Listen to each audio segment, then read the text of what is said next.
Hello again everyone, welcome to the 1878 bar with Toffee Stick Together. Check out my YouTube channel please and hit the subscribe button, thanks very much. So after the heroics and the touch of madness thrown in there at Old Trafford on Monday night, we go again. Everton host Newcastle United at the Hill Dickinson Stadium. We'll kick off at 5:30 on the Riverside venue. Be shining brightly and probably be a cold winter's evening, I'd say. We have a shot at winning 3 on the bounce. We've already done this twice since Moyes returned. 3 in a row at the end of January and the start of February against Spurs, Brighton and Leicester.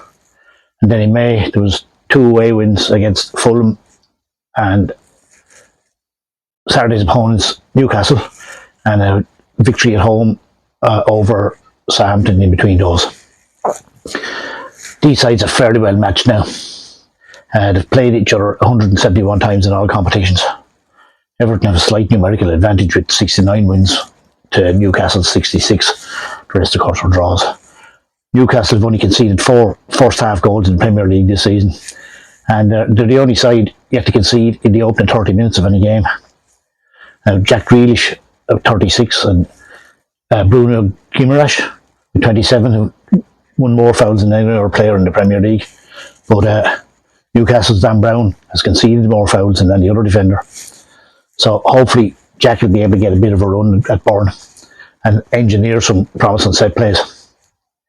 Everton have just lost one of their home games this season in the Premier League, whereas Newcastle's away form makes some pretty dismal reading. Hopefully that form will continue.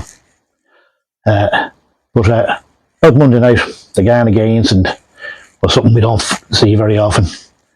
To me, the red was wrong.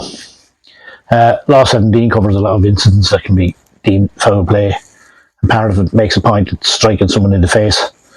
It reads like this: a player who, when not challenging for the ball, deliberately strikes an opponent or any other person on the head or face with a hand or arm is guilty of violent conduct, unless the force used was negligible.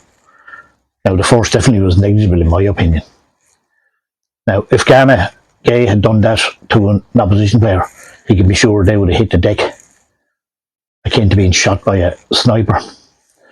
Now, I didn't think Everton actually had challenged the red card, but it appears that they have. And their appeal has been rejected with no explanation from the league whatsoever. But the response from the rest of the team to that incident was inspirational.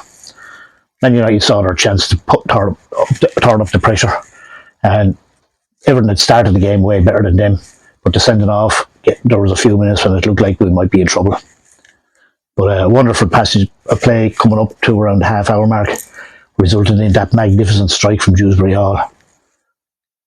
United were stunned, and we held them off well for the rest of the first half. Of course, Manchester, they were a changed outfit when they came in out for the second half, and the pressure on our goal was more sustained. But Jordan Pickford made some exceptional saves and kept our goal intact, and Everton claimed a famous victory, as it was well and truly deserved as well. So prediction time, folks, for this Newcastle game. I'm going to go 2-1 to the Toffees. If anyone watched this video this far, could you please leave a blue heart in the comments and maybe a prediction too. So that's all that's left to be said now is, come on you Blues. And remember, Toffee stick together.